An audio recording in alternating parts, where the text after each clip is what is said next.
মালব্যবাবুর মতে বাংলাদেশি ভাষা, তাহলে ভারতীয় বাংলা কোথায় গেল?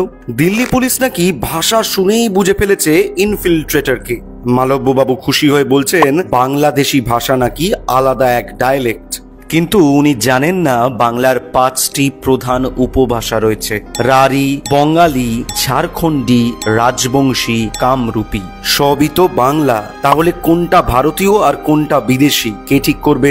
আর ইস্টবেঙ্গল নামক এক ঐতিহ্যবাহী ফুটবল দল আছে বাংলায়, যাদের শিকড় ছিন্নমূল পূর্ববঙ্গ থেকে আসা পরিবারগুলো। তাদের দাদু ঠাকুমা আজও বলেন বরিশাল বা সিলেটি টানে। তাহলে কি তাদের বাংলাদেশি বলবেন? এটা ইনফিল্ট্রেটর ধরার নাম করে আসলে বাঙালিকে বিদেশি বানানোর ষড়যন্ত্র।